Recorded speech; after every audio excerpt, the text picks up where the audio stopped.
I actually think I remember a story of someone who applied for a job at BuzzFeed and they used a BuzzFeed article as their cover letter. Like they wrote it in the community. Yes, I remember and that. That's genius. If there's anything you can do like that, like if you're like maybe they'll accept a video form. Oh, letter. yeah. Like if you're applying for something where you have to like that's great. Get creative if it's a creative role. If it's a creative, I'll get creative. Yeah, I remember that person applied. It was like reasons why you should hire me. And I was like, oh my gosh. Genius. It just made them stand out so much more. Like they already understand the vibes. So instant yes. Yeah, show us who you are in that cover letter and why it should be you. Because I will read a cover letter and be like, okay, I'm getting a vibe of the person, and then I'll go to the resume to look at the qualifications, the skills, the jobs they've had previously.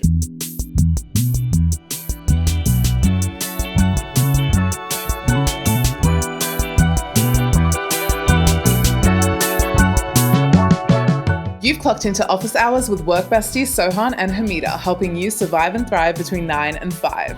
We believe in work and play, so get ready to crush your career and live your best life.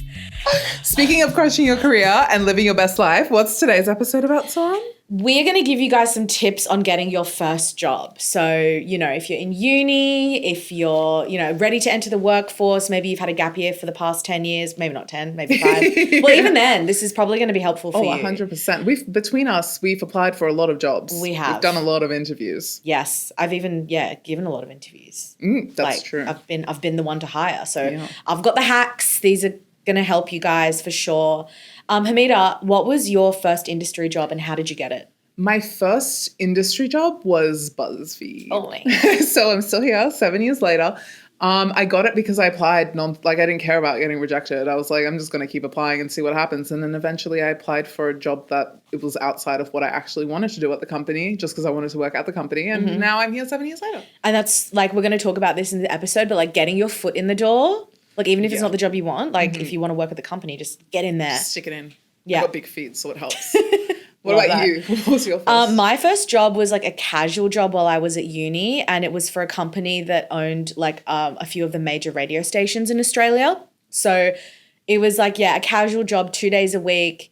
It worked out that I would do my shift from 4 a.m. to 9 a.m. and then go straight to uni. What time were you waking up? Like, before 3 a.m., like 2:50 a.m. I would have to wake up. I was dedicated. I was ready. That's wild. I could never do that now.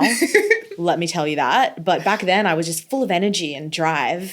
Icon. So part-time? Yeah, it was fully casual. So yeah, it actually ended up being like the role got split between me and another person, which worked out perfectly because 2 days a week, I was only in for uni 3 days a week. So I just kind of timed it to that. And more that uni. God, you're such a high achiever. I look back and I'm like, damn, but I think, you know, I knew what I wanted to do and I was just trying to do everything I could to like get a head start because I was worried about, you know, actually getting into the industry at the beginning. Yeah, it feels like, and I feel like the same thing honestly would happen when I would tell people that I wanted to have the dream jobs that I would talk about and they'd be like, well, you and a million other people kind of vibes. Yeah. And that's kind of like how, I don't know how you didn't, well, did you feel that? Yes. I was like, my parents would be like, are you sure you want to do this for your job? Because like, it's really hard to get a foot in the door. And, you know, my parents had never worked in media or anything like that. So they had no idea. And it just motivated me all the more to like do everything I could to get that foot in the door. And it's not as hard as you might think. Like these tips will hopefully help you guys get past that first stage of get like the resume and then getting in for an interview. Yeah. And then beyond. Even, maybe, you know, some of them could extend. So by the end of this, you're going to, in a couple months' time, employed. That's a guarantee. Right, you heard it here first. Just kidding. We do not take responsibility. But we Val Morgan Digital isn't responsible for anything. But hopefully this will be helpful. Anyway, let's get into the tips. Let's do it. I've just kind of ordered mine in the order of like applying for a job, so we can go through in that order. You're so prepared. I don't think I've done that, but we can. I can try. We'll do it. We got there. It'll be fine.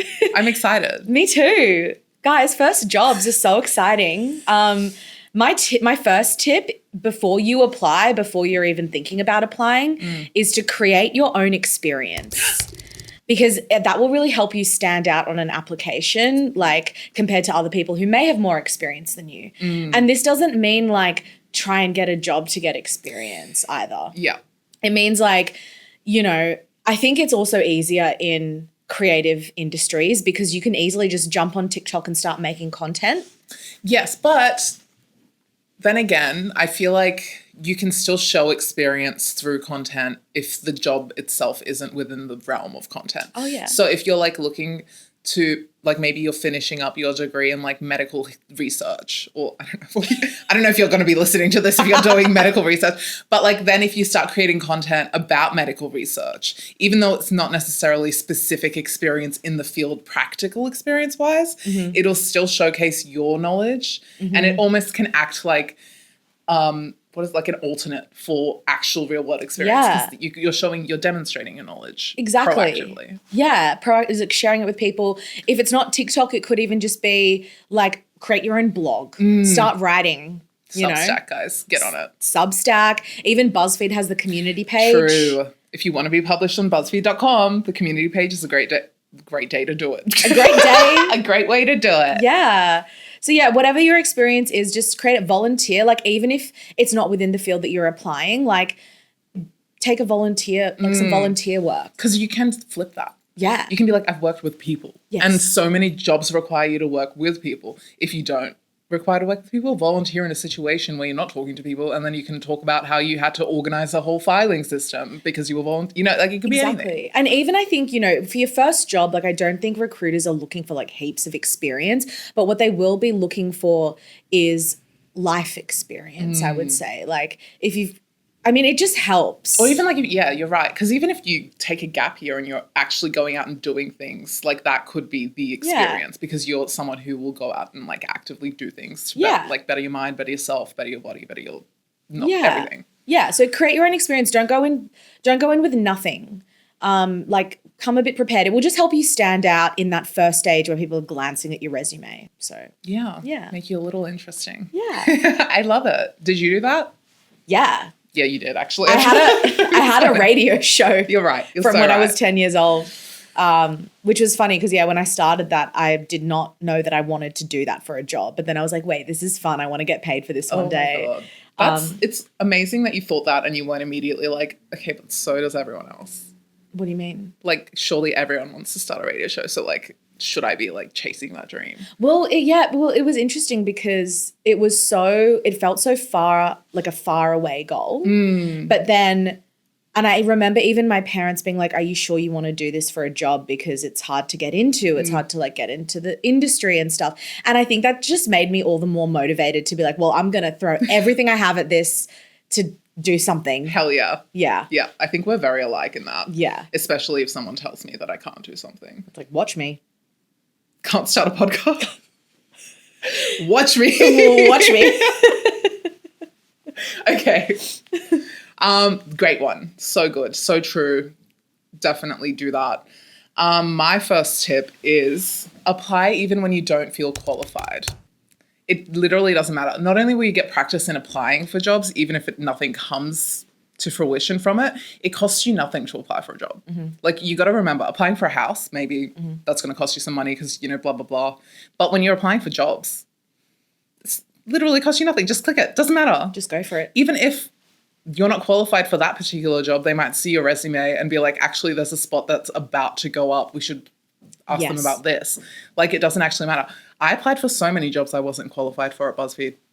I didn't get any of them. But you had the practice. Did. Exactly. I knew like how to apply for the job by the time I applied for the one that I did. And I feel like that's also just something that they tell you when you're in uni, or at least when I was in college. It was very much a don't be scared of what they list out for like qualifications, because a lot of the time they're going to be covering all their bases but not actually looking for every single thing on that list. And I remember reading a stat. Now, don't quote me on the numbers, but the stat was like women are less likely to apply for the job unless they're 100% qualified, but men are more likely to apply even if they're like 50% qualified. So just go for it. Yeah. And I would say even apply for jobs even if you're not sure if you 100% want it. So true. Because like you will go through a practice run of doing an interview, being in that interview room, which is very nerve-wracking. It gives you practice in that. And you don't have to make any decisions until there's an offer on the table. Not only that, but like that's literally how I got started at BuzzFeed, is that I applied for a job that I didn't want, but at a company that I really wanted to work for. So if there's a company that you're like, that's my dream company, that's where I want to be, but there's no openings in your particular area of interest or field of experience or like uni or whatever, apply for the other stuff. Yeah. Because you can move. It's the same as when you're doing a degree at uni and you can move to a different degree. Same thing in a workforce. If you're in a company, it's so much easier for them to transfer you than to grab someone else and recruit them and get them to know about company knowledge and blah, blah, blah, blah, blah. If you're already there, they're probably going to consider you first. 100%. This is the perfect tangent to my next tip, which is be targeted when you're applying for jobs. So brainstorm and think about the companies that you align with rather than just bulk applying for things without thinking it through. Like, I think every job I've applied for, I was like, I want to work for that company specifically. And yeah, I applied for other jobs that like weren't in that company. And I think like that really shows when you get to interview stage as well. If you feel really aligned with the values of a company, or you love the content or whatever it is, that's going to shine through when you interview. And honestly, like, hiring managers love that. They love you to be like, I want to work here. I love it because A, B, C, and actually come with a reason. Yeah. So when you're looking, be targeted. And I'm just going to quickly go on to my next tip because it's also very aligned, is don't just search on LinkedIn or Seek. Like, stalk your dream company's job pages. A lot of the time, like, applying direct, just in terms of the tech of it all, when you're looking at resumes, applying direct is just easier for the hiring manager to view your stuff. LinkedIn, I mean, it works, like, it's fine. But that's just like, I don't even actually know if this is a real thing, but just it's better to just apply direct through the company's website than going on LinkedIn. And oftentimes the job will be listed directly on the company's website before it goes on LinkedIn or Seek as well. A lot of different companies have their own sort of recruiting like pages or systems as well, that I actually didn't know existed until I started working for those companies, and we'd be talking about like referring someone. And then they're like, oh yeah, the job's posted on this. And I'm like, what the hell is that? What is that? And then I go on and it's all of the jobs at the company and it's public. Like, everyone can go on there and see it and apply through that page. And obviously they're going to be checking that page first because it's like the main actual system. So that's actually, really good advice. Okay, I also have a research tip. Yeah. So mine is research the company ahead of time. And this is more specifically for when you're literally like, nowhere is hiring and I just need to like throw the freaking net as wide as possible. Doesn't matter. Some random companies got back to you about an interview and you're like, I've never heard of you in my life. Search them up just to find something to talk about in the interview aside from yourself. Because a lot of the time you'll find, obviously, I never know what to say when people are like, do you have any questions at the end of an interview? Yeah. I'm so bad at that because I'm like, we've covered everything. I feel like I'm a very engaging speaker in terms of like, I will be asking questions throughout instead of waiting till the end. So by the time the end comes, I'm like, I don't know, because I've already asked. I have some quick questions that I can give for people to ask at that stage of the interview. I think you should. One is ask the hiring manager what they love about working at the company. People love talking about themselves. I do. Yeah, I mean, so do I. And I feel like if you ask the hiring manager, so what do you love about working here? Another one you could ask is, if you haven't covered it already, is what does success look like in this role 12 months from now, like in your eyes? And another one, actually, this might be a bit, it depends on, actually, I'm not going to say that one because I don't think it's a good idea. We'll move forward. It was going to be like, why did the last person leave the role? Oh. But I think you really have to read the room with that one. That's so true because that could go horribly wrong. Yes. Then again, I mean, like, it's up to, because it's like, did the person the person leave, or promoted? Like, was there a restructure and this is kind of a new role, or like. Sometimes you can look that stuff up on LinkedIn ahead of time and figure it out. And then you'll know, even if you know the answer, you should still ask because then you know it's a safe question and you're like engaging with them. Yeah. I was going to say, this is what I used to do because I'd be like, just in case. And I'll give a specific scenario.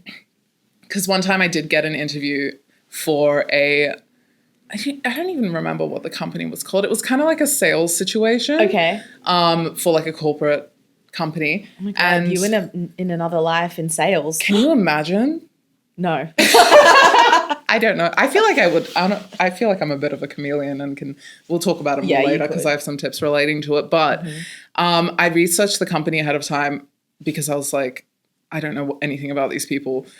And I think it was literally when I was commuting to the interview. So I also just didn't have enough time to do proper research. So maybe do this ahead of time.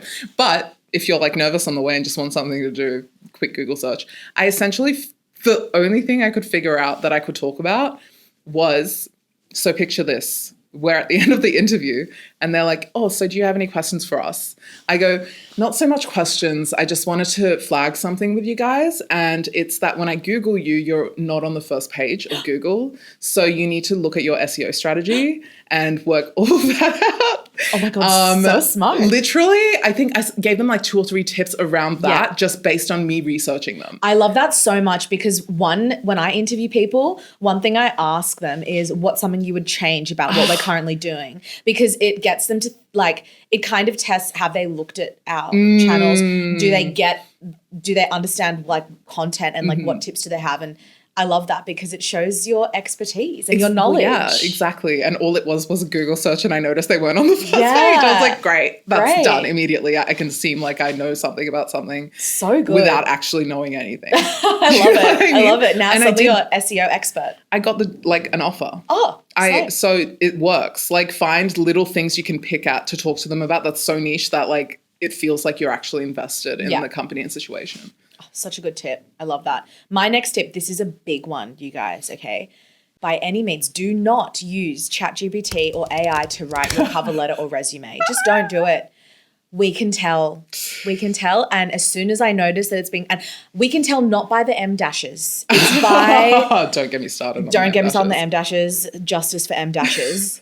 But you can just tell by the way it's being written. And I think a lot of the time what people do is they'll like copy and paste the job description or the job ad into ChatGPT and their resume and be like, write a cover letter. Really? And you can tell because AI will take the exact wording from the job ad and regurgitate it, which is something you should do. You should definitely look at the job ad and tailor your cover letter to what they're asking for, but just don't use ChatGPT to write it because you can tell, and it's an immediate turn off. I immediately am like, I don't know the vibe of this person through their cover letter. All I know is that they've used AI. And that's the point of a cover letter, by the way, is to show your personality and like you and why you want to be, in the job, not so much basically what your resume says, but in a letter form. Exactly. I have more thoughts on cover letters as well. Is like, don't just write out your resume in a letter form for your cover letter. Like you want to be giving slightly different information in the cover letter. Maybe more about projects you've worked on and how they align to the job description details. Or if it is one of the companies, like how we said before, that you really, really want to work for, talk about that in your cover letter. Talk about how passionate you are about the company when you started engaging with it, why you want to, and also customize them to every application. Because if you're being specific about the job in your cover letter, they know you actually tried. Exactly. You want it to be specific. Because hiring managers can tell when it's a generic send. And if you just shout out about the specific role, the specific company, it makes you stand out in that first stage, which is so important. It is. I feel like I don't think cover letters were ever actually explained to me when I was at uni or like learning about applying for jobs. Like it did feel very much like a regurgitated resume, just like in sentence format. No one really told me the purpose of them. I kind of figured that out doing them. And I think it's such an important part to take away from this is cover letters, like particularly if you're going for like a content creative, anything like that, that's going to be your key to the kingdom. Like if you nail your cover letter, you're in. Yes. But if you're sending generic cover letters because no one's ever told you that that's the thing that people are looking at to get like other information out, that's probably where you're falling short if you're finding yourself not getting interviews. Yeah. Show us who you are in that cover letter and why it should be you, I would say. Yeah.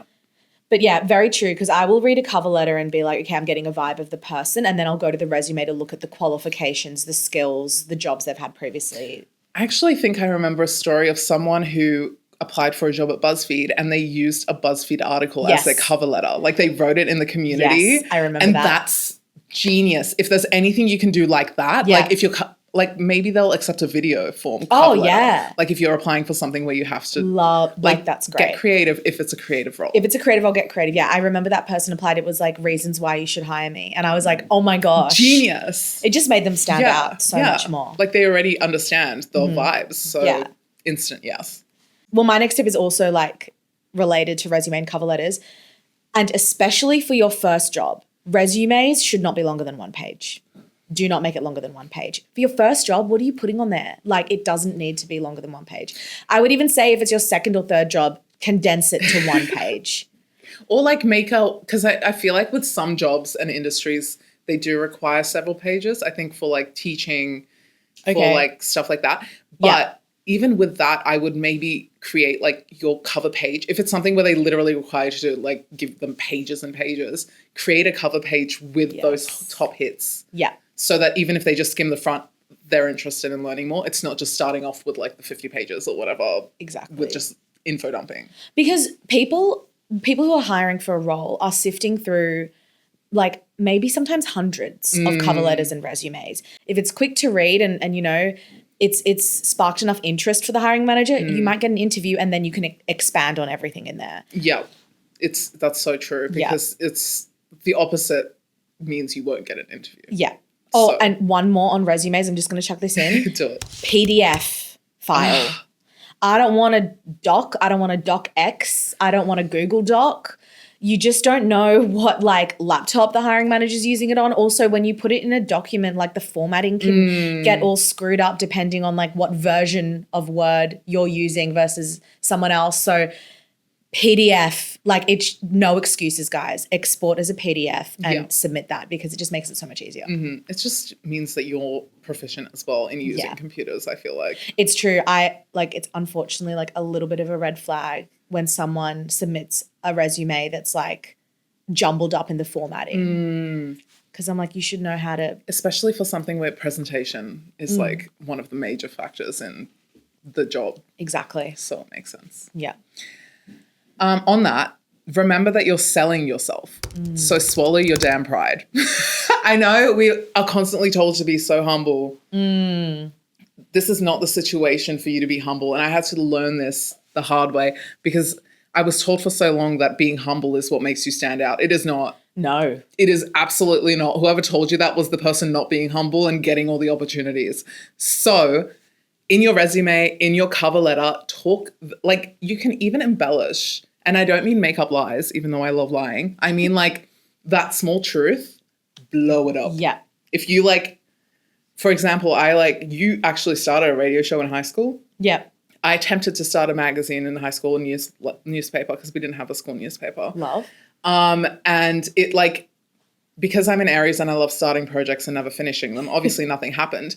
But I still put that on my resume when I was like first going out or like trying to get internships because I made it sound way bigger than it was. And at the end of the day, it's still just showing initiative. Yeah, like exactly. It's showing that you tried to do something. They don't have to know if it happened or not. No. That initiative can make you stand out next to someone that hasn't put that on their resume. Exactly. So yeah, absolutely. Just like imagine that you're writing like the Wikipedia for your like queen, like your number one, like whoever you're the biggest super fan of, think of yourself in that space and then write your resume and cover letter. Act like you're your own publicist. Basically. I love that tip. It's so true. You have to yell about all the amazing things you're doing and not be shameful about it. No. Not be humble about it. Who cares? Yeah. Like do it. It's a competition. You have to win by getting the job. Yeah. So do embellish. You can. My next tip is something that I wouldn't have known until I was in the position of hiring people, but apply early. You know, being one of the first applicants can actually be a bit of an advantage sometimes. And I think like a lot of the time when we look at job ads, we look at the date that the application's closed and like, okay, I've got 2 weeks to get my application together and do that. While that is true, hiring managers are looking at the applications coming through as soon as they start coming through. And as soon as they start coming through, they'll start booking interviews in, which means that by the time applications are close to ending, they may have had like 3 interviews with people already and have someone in mind already. Okay. So the earlier you can apply, the better.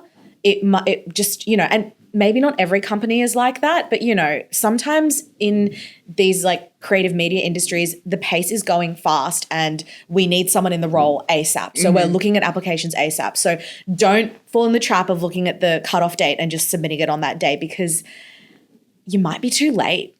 Hard agree. And also when you're interviewing people, when you're doing a lot of interviews, it's hard to remember every single person. Obviously you take notes, you know, but you really want to stand out, and being one of the first to be interviewed will help you stand out.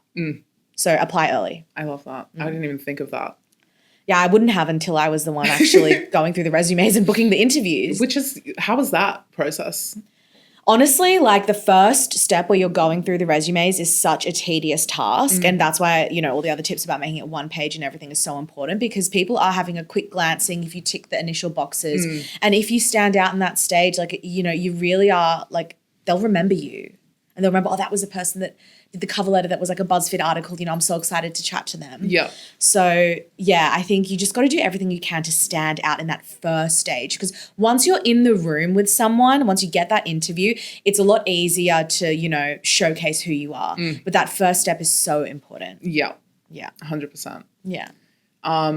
Yeah, wild. I just had like a flashback to when I pulled out my tarot deck during an interview. The only time I've interviewed someone. When was that for BuzzFeed? At BuzzFeed. Yeah. I was basically interviewing my replacement for the office job. Oh, yeah. And I was like, I don't know what to ask this person. So Jules was like, just bring your tarot cards in. And we made her do a tarot reading to see if she was like good for the job. That is hilarious. Was she? Anyway. Okay, no comment. No, just kidding. No. She was great. It was just funny because I was like, I can't imagine what this poor girl is feeling sitting across from like someone who's like the head of editorial and they're doing a tarot reading. I feel like I would love that if it was me, because I'd be like, oh my God, I'm interviewing for BuzzFeed. Like, this is such a BuzzFeed vibe. And I feel like BuzzFeed is probably the only place that I could pull out a tarot deck mid-interview. Yes. Be like, shuffle these cards for me. I want to feel your vibes. I love that. But yes, here's my next tip. Let me start again. Forget compliments. Confidence gets you everywhere. Oh, yes. And this is for the cover letter resume situation where I said, you know, talk yourself up. In the interview, the confidence, that's what's going to get you in. Oh, so true. I don't think the only interview that I haven't gotten a job offer out of was the one that I did to become a content person at BuzzFeed. Oh, yeah. Every other interview that I've ever done, I've gotten an offer for a job afterwards. Iconic. And technically I did get an offer for a job after even the content one at BuzzFeed, because I ended up getting the other job. So how do I do this? Faking as much confidence as I can. I'm the most anxious person behind this mask. I hate going outside. Like, it scares me to leave my house. Yet when I'm in front of someone and I want something from them, I'm an actress. I'm suddenly talking like this and really into whatever subject they're talking about, and lots of nodding happening, lots of smiling. Like, oh my God, I love that. Yeah. Like, just so blown out that they really just start believing everything that you say to them because you're showing confidence. It's so important. It's literally the thing that's going to, like you said, make you stand out, because they're going to be like, this person was already comfortable at the company in this room talking to me. Yeah. They're going to just hit the ground running. They don't need any kind of assimilation. That also comes from researching the place so that you feel secure and knowledgeable enough to be able to be confident. I can't be confident unless I know exactly what I'm walking into. You need to be prepared. That's how you will be able to fake that confidence if it doesn't come naturally. Yeah. And if you can't, for me, a very easy way to do that is to literally give myself a character. Oh, yes. So I will create a character in my head that I want to present myself as to the person. And then when I walk in that room, I'm her. Yeah. I'm not me anymore. I'm the person You're pretending. that I'm trying. Yes. Literally pretending. Pretending is great. Master pretending, and because I might even black out. I might walk out of the room and be like, I have no idea what happened in there. All I know is that they were smiling at me, so it was probably a good job. Yeah, because it is high stakes, and you know, you first interview for your first job, of course. So scary. I will also say, like, a lot of the time, especially if it's your first job, so it's an entry-level role, hiring managers will be mindful that you might be nervous, and it's okay, like, if a little bit of the nerves come out, but don't let it take over your whole demeanor. No. And if you get stuck on a question, you know, you might not be feeling like 100%, you know, it's chaotic, it's stressful. Just take a beat, be like, oh, let me think about that for a second. Take like 10, 20 seconds and then give an answer rather than like waffling. Like that's okay as well. Or even like if it's something that's completely thrown you off track and you do say, I need to think about that, or like you pause to think about it and you still can't come up with anything, be honest. Be like, I actually don't know. Can you explain that to me? I'm so interested. Yes. That sounds so interesting. Yeah. Because, for example, if you try to lie about like some complicated system, you're going to get caught. You'll get caught out. And then you're a flop because what are you doing? So if you don't know something, feel confident enough to still in the same vein of like the way that you're showing yourself off, whoever this character is, however confident you are, use that, like twist that into a, oh my God, I've heard about this, but I've never actually like done anything in it. Can you tell me more? Yes. And then they might feel really excited to teach you because they want to learn. Yes. Like, yeah. Such a good tip. I love that. And, you know, it is good in your first job to be adaptable because sometimes you'll join a company and then get molded into exactly what they want you to be. And you can learn so much from that. And companies are open to that. Yeah, like some of them even prefer. Yeah, you don't have to know everything. But if you show confidence, keenness, and like a basic ability, like you're in with a good chance.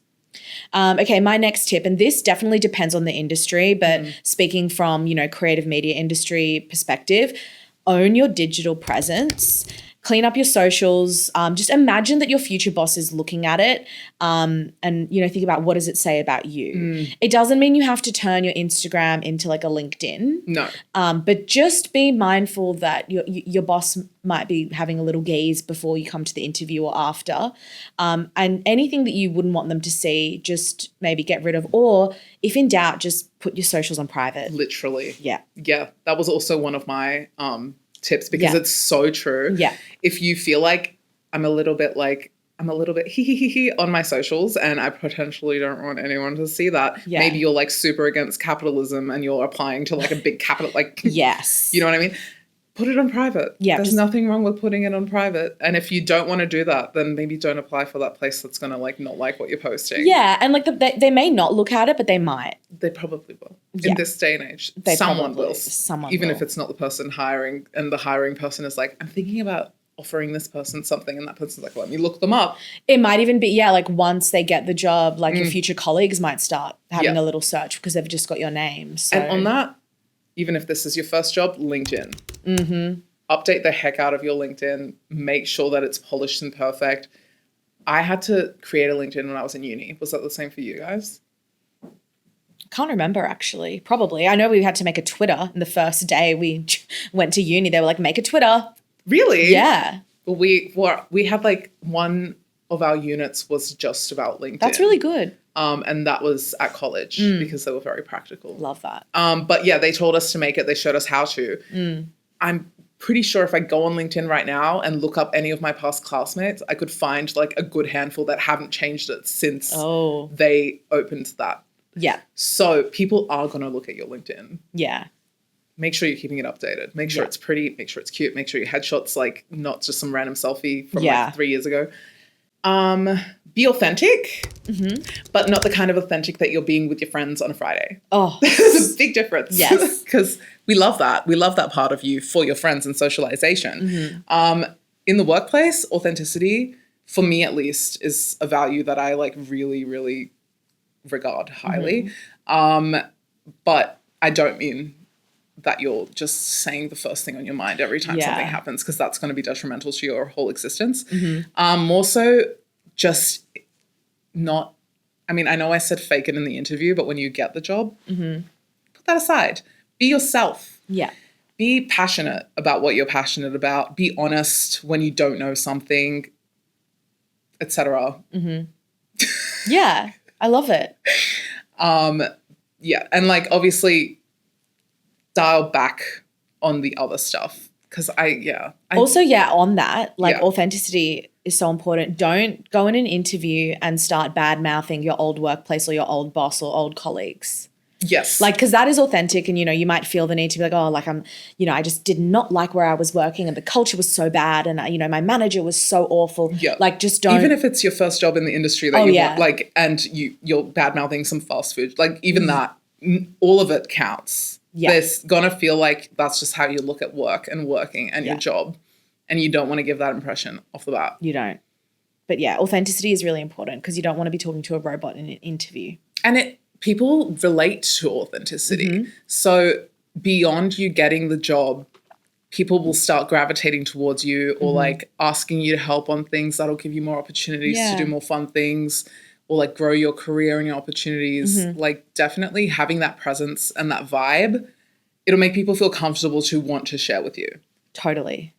Great tip, Hameda. Oh my God, thank you so much, Sohan. My next tip is that rejection is normal. Don't take it personally. Every no will get you closer to the yes. So keep applying. Don't get disheartened. Rejection is just part of the process sometimes. At one point, you'll get to a stage where you're like, all I've been getting is like everything you apply for, you're going to get unfortunately, we've chosen to go with blah, blah, blah, blah, blah. And that's fine. That just means it's not for you. Exactly. And I'm a big believer in trusting the process. And, I'm a big believer in that if you don't get a role, that means it's not the one for you. And there's going to be something better suited to you on the way. Just keep your faith up and keep applying and you'll be fine. Although I would say if it's like been a while, maybe look back at your materials and make sure that you're using all the tips we've given you today. So true. So true. I love that one. But if you're doing literally everything you can and it's still not coming up, keep trying. It does work. Also, like it could just be a timing thing because sometimes people are only hiring for roles at a certain time of the year, like linked to their financial year calendar or whatever. That's so true. Just don't be disheartened. You're going to get rejected. It's part of the process. And and it's okay. And you can apply for the same company that rejected you over and over again. Yeah, and they might remember your name and, you might be on the top of the list. Exactly. Yeah. I love it. Ensure you keep a balance of outlining what you can get out of the job. And this is back to the interview / onboarding conversations.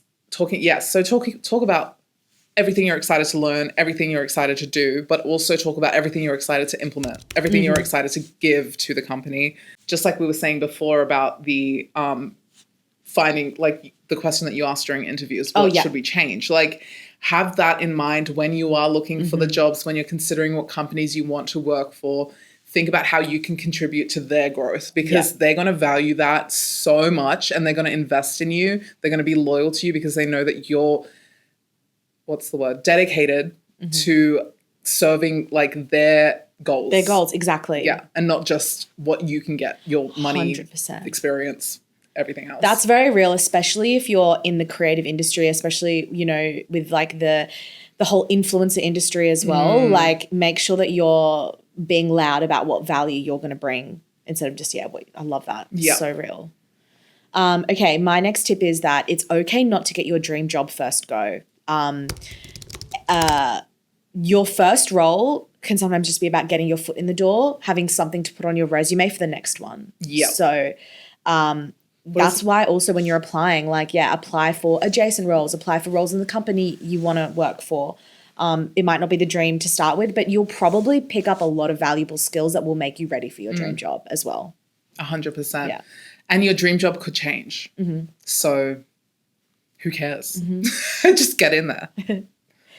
Don't be afraid of recruitment companies or groups that do recruitment stuff. I don't even, at this point, I don't even know what they're called, but I was part of one of those programs. Oh my gosh. And it was back when I was trying to look for a job. I think it was around the time I actually applied for BuzzFeed when I was successful, but as we know, they take 6 months to get back to you. Yeah. So in that time, I think they do it kind of the same way they would a job app, where it's looking for, new graduates who are trying to get into X fields. You'll see these ads. At the beginning, I was kind of like, what is that?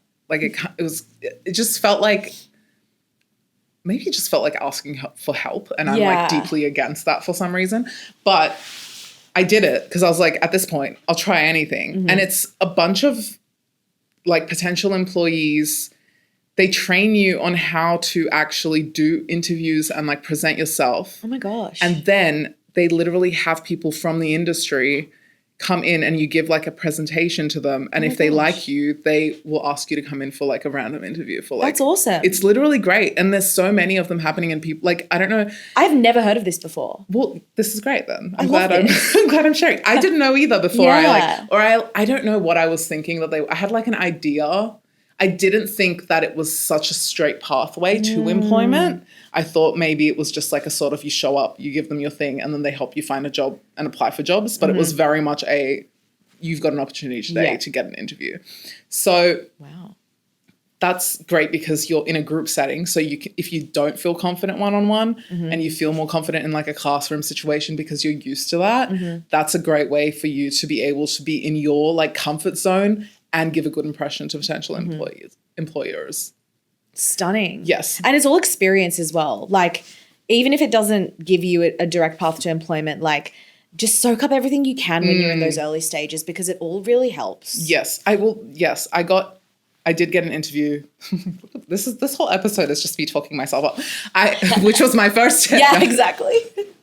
I did get an interview and a job offer from that. Amazing. And I didn't accept it. There you go. So you don't have to accept it. You don't have to accept. You don't have to, like, don't feel like if you don't want it that you don't want to go through the process, because it's all practice. Yes. And you can say no at the last minute. It's fine. 100%. Yeah. Literally, that's like, I feel like it's so hard for me to say no to things. It's like jobs would definitely be one of those things, because you're like, but I made them interview me like 6 times. What do you mean? I have to say yes if they're offering. No, you don't. You don't. You absolutely don't. Yeah.